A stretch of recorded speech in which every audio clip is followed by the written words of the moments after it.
اسی شام جب میں اس کا سامان باندھ رہی تھی وہ پاس بیٹھ کر خاموشی سے مجھے دیکھتی رہی، پھر آہستہ سے بولی، بھابھی بھائی سے بات کرا دے، صرف ایک بار، وہ خوش ہوں گے۔ اگر انہیں خود بتاؤں تو؟ میں نے اس سے گھورتے ہوئے کہا، اس وقت بات کرنا مناسب نہیں، کل وہ کال کرے گا، خود ہی تجھے دعائیں دے دے گا۔ اس نے کوئی بحث نہیں کی، بس سر جھکا کر بیٹھ گئی۔ جیسے ہی وہ گاڑی میں بیٹھنے لگی اس نے بھائی کا نمبر ملایا۔ میں نے فوراً اس کے ہاتھ سے فون چھین لیا۔ تجھے ابھی تک سمجھ نہیں آئی، یہ تیری نئی زندگی ہے، پرانی باتیں بھول جا۔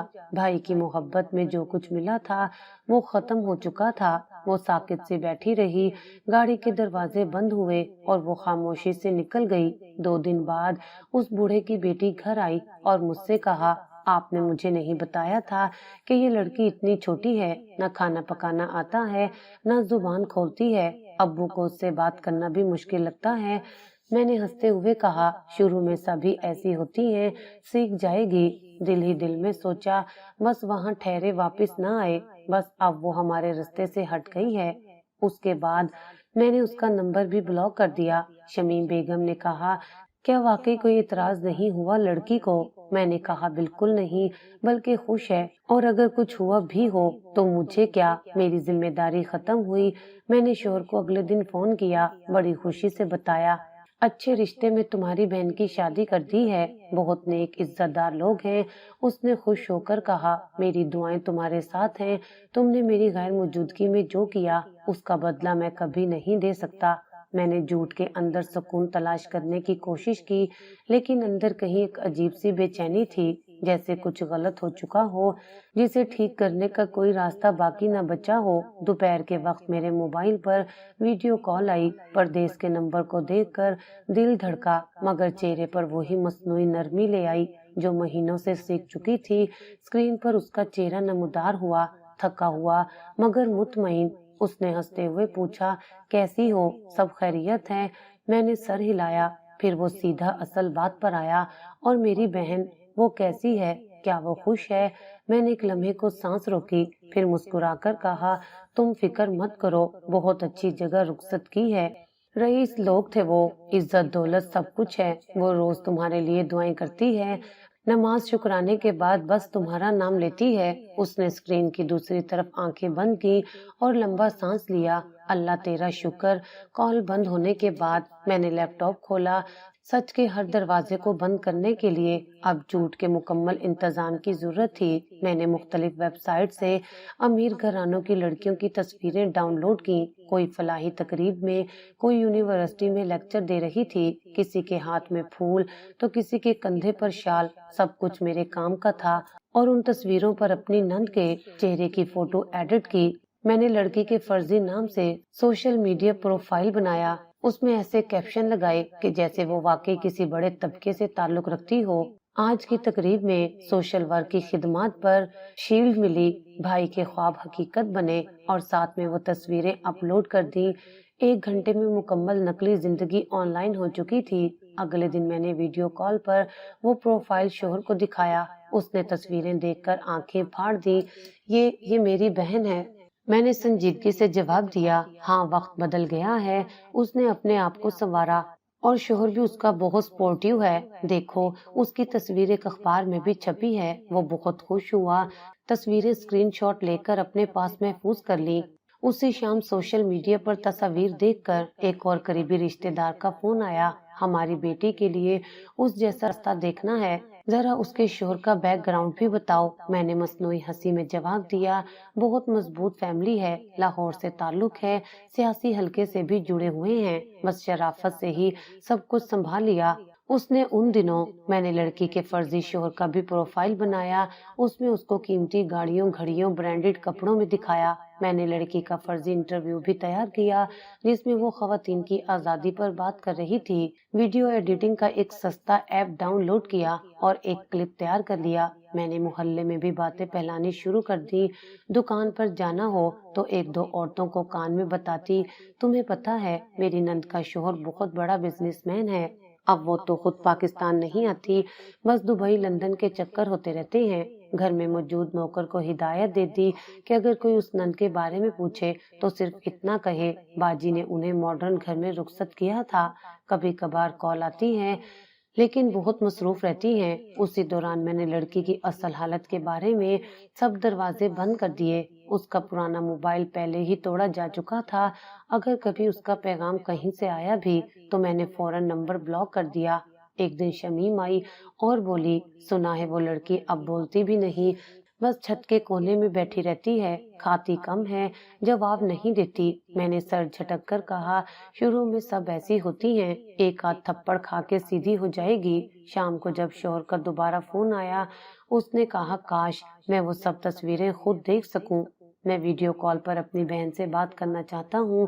میں نے جلدی سے جواب دیا، ابھی وہ ایک ورک شاپ میں گئی ہوئی ہے، موبائل نہیں رکھا وہاں، میں بات کرواتی ہوں جب گھر آئے گی۔ فون بند ہوتے ہی میں نے پروفائل پر فلاحی ورک شاپ کی ایک اور جعلی پوسٹ لگا دی، تصویریں پھر گوگل سے لی اور لکھا سوشل ورک کے لیے کراچی میں 3 دن کی ورک شاپ کا اختتام۔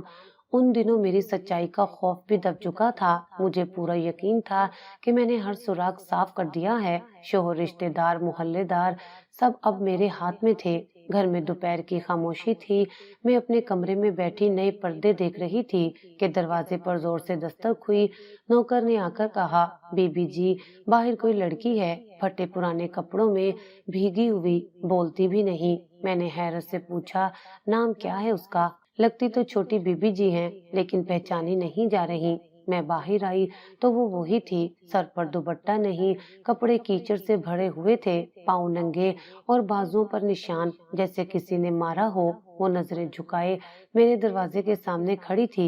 میں نے اندر ہی اندر دانت بھینچے اور فوراً نوکر کو آنکھ سے اشارہ دیا، دروازہ بند رکھو، اگر زیادہ شور کرے تو غصے سے کہہ دینا یہاں جگہ نہیں ہے۔ وہ کچھ بولے بغیر زمین پر بیٹھ گئی۔ بارش ہونے لگی تھی۔ میں نے کھڑکی کے پردے کھینچ کر باہر جھانکا، وہ اپنی گود میں سر رکھے خاموش بیٹھی تھی، جیسے جسم تو یہاں ہو مگر جان کہیں اور۔ میں کمرے میں واپس آ گئی لیکن دل عجیب سا بے چین ہو گیا تھا۔ میں نے چینل بدل کر ڈرامہ لگایا، آواز تیز کی اور خود کو مصروف رکھنے لگی۔ شام کے وقت محلے کی ایک عورت نے دروازہ کھٹکھٹایا، بولی تمہاری نند دروازے پر بیٹھی ہے اور تم اسے اندر نہیں لے رہی، لوگ باتیں کر رہے ہیں۔ میں نے سختی سے کہا، وہ میری نند نہیں رہی، اس کی شادی ہو چکی ہے، اب اس کا شوہر جانے اور وہ، ہم سے کوئی تعلق نہیں۔ اسی رات جب بارش تیز ہوئی وہ لڑکی بھیگتے ہوئے وہیں بیٹھی رہی، نہ کسی سے کچھ کہا نہ دروازہ کھٹکھٹایا۔ نوکر نے آ کر کہا، بی بی جی اگر مر گئی تو مسئلہ بن جائے گا، کم از کم چائے دے دوں۔ میں نے غصے میں کہا، نہ وہ اب ہماری نہیں، اگر زندہ رہی تو خود چلی جائے گی۔ رات کے وقت میں نے کھڑکی سے پھر جھانکا، وہ اپنی باہوں میں سمٹی ہوئی دیوار سے ٹیک لگائے آنکھیں بند کیے بیٹھی تھی۔ بارش تھم چکی تھی مگر اس کا جسم کانپ رہا تھا۔ میں نے پردہ ہٹا دیا اور بتی بجھا کر سونے چلی گئی۔ اگلی صبح جب میں اٹھی دروازے کے پاس وہ نہیں تھی۔ میں نے نوکر کو بھیجا، اس نے بتایا کہ وہ فجر کے وقت چپ چاپ اٹھی اور بغیر کچھ کہے چلی گئی۔ میں نے شکر کا سانس لیا لیکن فوراً اپنے موبائل سے اس کے شوہر کو پیغام بھیجا، اپنی بیوی کو سنبھالو، اگر وہ دوبارہ یہاں آئی تو پولیس بلوا لوں گی، میرے دروازے پر تماشا نہ کرواؤ۔ دوپہر کو اس کا شوہر خود آیا، سائیکل پر تھا، دروازے پر آ کر بولا، بی بی جی وہ آئی تھی، گھر سے 2 دن سے غائب ہے، وہ سب کچھ مجھ پہ ڈال گئی ہے، اگر آئی ہو تو بتا دے۔ میں نے دروازے کے پیچھے سے کہا، ہاں آئی تھی 2 دن پہلے، میں نے نکال دیا، یہ گھر اس کا نہیں رہا۔ وہ تھوڑی دیر خاموش رہا پھر چلا گیا۔ اسی دن شام کو شمیم بیگم نے فون کیا، کیا ہوا؟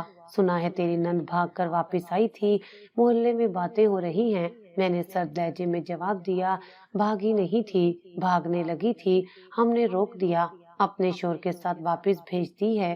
اس نے ہنسی روک کر کہا، بس یہ لڑکیاں بھی نہ اپنی جگہ سمجھتی ہیں نہ نصیب۔ چند دن بعد میں بازار گئی تو راستے میں ایک بوڑھی عورت نے مجھے روک کر پوچھا، بی بی وہ چھوٹی لڑکی کہاں گئی جو آپ کے ساتھ رہتی تھی؟ بڑی نیک تھی، میں نے مختصر جواب دیا، اس کی شادی ہو گئی، اب شہر سے باہر ہے۔ اس نے دعا دی، اللہ اس کے نصیب کھولے، بڑی خاموش لڑکی تھی، رات کو جب میں بستر پر لیٹی کھڑکی سے باہر دیکھا تو لگا جیسے کچھ یاد آنے لگا ہو۔ وہ بارش کی رات، اس کا بھیگا ہوا جسم، خون آلود پاؤں، خاموشی سے بیٹھنا، سب ایک فلم کی طرح چلنے لگا۔ میں نے کروٹ لی، لائٹ بند کی اور دل میں سوچا جو ہونا تھا ہو گیا، اس نے خود ہی زندگی سے ہار مان لی۔ میں نے صرف دروازہ بند رکھا تھا۔ رات کے 2 بجے موبائل کی گھنٹی بجی۔ میں نیند میں تھی، لیکن اس وقت کا فون غیر معمولی ہوتا ہے۔ دل گھبرا اٹھا، اسکرین پر نیا نمبر تھا۔ میں نے سوچا شاید بیرون ملک سے شوہر کی کال ہو، لیکن جیسے ہی کال اٹھائی دوسری طرف وہی لرزتی، کمزور اور بجھی ہوئی آواز سنائی دی۔ بھابھی میں ہوں، بس ایک بار بھائی سے بات کروا دے، مجھے مرنے سے پہلے اس سے ملنا ہے۔ میری سانس چند لمحوں کو رک گئی، لیکن پھر فوراً خود کو سنبھالا۔ تو اب اس قابل نہیں کہ اس سے بات کرے۔ تیرا بھائی اب تیرا کچھ نہیں لگتا، جو تیرے نصیب میں تھا وہ تجھے مل چکا۔ اگر آئندہ ادھر آنے کی کوشش کی تو میں خود پولیس کے حوالے کر دوں گی۔ میری قسمت ہے دوبارہ اس نمبر سے فون آیا تو بہت برا ہوگا۔ دوسری طرف مکمل خاموشی تھی، جیسے سانس بھی رک گئی ہو۔ پھر بہت دھیمی سی آواز آئی، بھابھی۔ صرف ایک بار۔ میں نے بغیر ایک اور لفظ سنے فون کاٹ دیا اور اسی وقت نمبر بلاک کر دیا۔ چند لمحے کمرے میں خاموشی رہی، اندھیرے میں وہ آواز گونجتی رہی۔ میں نے تکیے میں منہ چھپا کر آنکھیں بند کی، جیسے کچھ ہوا ہی نہیں۔ صبح ہوتے ہی میں نے نوکر کو بلایا اور سختی سے کہا، سنو، اگر وہ لڑکی کبھی اس گھر کے آس پاس بھی آئے تو دروازے کے باہر سے ہی بھگا دینا، اس کے لیے اب یہاں کوئی جگہ نہیں۔ نوکر نے سوالیہ نگاہ سے دیکھا، پھر سر جھکا کر ہاں کر دی۔ میں نے مزید کہا، اگر اس نے کسی سے بات کرنے کی کوشش کی تو سیدھا مجھے خبر دینا۔ وہ چپ چاپ چلا گیا۔ اگلے دن دوپہر میں شوہر کی کال آئی۔ وہ خوشگوار موڈ میں تھا، میری چھٹی اپروو ہو گئی، اگلے مہینے آ رہا ہوں۔ میں نے مسکراہٹ کے ساتھ جواب دیا، واہ، بہت اچھا کیا، ہم سب انتظار کر رہے تھے۔ پھر اس نے سوال کیا، ویسے تم نے کبھی میری بہن سے بات کیوں نہیں کروائی؟ وہ تو ویسے بھی فون نہیں کرتی۔ میں نے فوراً مسکرا کر جھوٹ گھڑا، ارے وہ بہت مصروف ہے، کبھی ورکشاپ، کبھی سوشل ورک، کبھی اپنے شوہر کے ساتھ تقریبات، کبھی کبھار مجھے بھی 2 دن بعد میسج کرتی ہے۔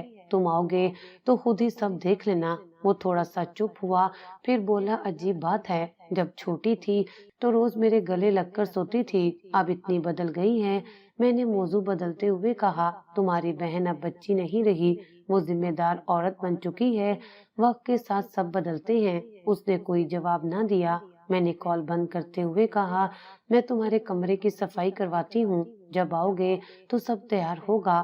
شام کو میں نے نوکروں کو دوبارہ یاد دہانی کرائی، یاد رکھو، اگر اس لڑکی کا سایہ بھی اس گھر پر پڑا تو تم سب کی چھٹی ہوگی، کسی کو ترس نہیں کھانا۔ 2 دن بعد محلے کی ایک ماسی نے بتایا، بی بی جی، کسی نے کہا ہے کہ وہ لڑکی شہر کے فلاحی ادارے میں نظر آئی ہے، لوگوں کو کھانا بانٹتی ہے، چھوٹے بچوں کو پڑھاتی ہے، بہت بدلی لگتی ہے، لیکن پہچان میں آ جاتی ہے۔ میں نے چپ رہنے میں عافیت جانی، صرف اتنا کہا، اب اس کا ہم سے کوئی تعلق نہیں، جو تھا وہ ختم ہو چکا ہے۔ انہی دنوں ایک انجان نمبر سے ایک میسج آیا، میں مرنے سے پہلے بھائی کو دیکھنا چاہتی ہوں۔ صرف ایک بار میں نے وہ میسج بغیر کھولے ڈیلیٹ کر دیا، پھر فون کو مکمل بند کر کے دوسرے دن تک خاموشی میں رکھا۔ میں نے شوہر کو تصویریں بھیجنی شروع کر دی، وہی پرانی چھوٹی تصویریں، پروفائل پر بنائے گئے نقلی ایوارڈز، تقریبات کی تصاویر۔ وہ ہر بار خوش ہوتا اور کہتا، میری بہن پر فخر ہے۔ ادھر اس لڑکی کی خبریں آہستہ آہستہ فلاحی ادارے سے دیگر لوگوں تک پہنچنے لگیں۔ شمیم بیگم نے بتایا، سنا ہے وہ بچیوں کو مفت تعلیم دیتی ہے۔ ایک عورت بتا رہی تھی کہ وہ ہر ہفتے غریبوں کے کپڑے اور راشن لے کر آتی ہے۔ میں نے اس کی بات پر ہنسی میں لپٹی بے رخی چھپائی، یہ سب ڈرامے ہوتے ہیں، اصل میں وہ یہاں سے نکلی تھی تو بدنام ہو کر گئی تھی، اب سوشل ورک کے بہانے عزت بنانے کی کوشش کر رہی ہے۔ اسی رات جب سب سو گئے، میں نے اپنے فون کی گیلری کھولی اور اس کی پرانی تصویر دیکھنے لگی۔ وہ تصویر جس میں وہ بھائی کے ساتھ کھیل رہی تھی، مسکرا رہی تھی۔ میں نے تصویر بند کی اور دل سے جھٹک دیا، اب کوئی فرق نہیں پڑتا، اب اس کی قسمت اور اس کا راستہ الگ ہے۔ اگلے دن شوہر نے ایک اور بار فون کیا، میری بہن کا نیا نمبر ہے، کیا اس سے بات کرنے کا دل کر رہا ہے؟ میں نے جواب دیا، اس نے نمبر تبدیل کر لیا ہے،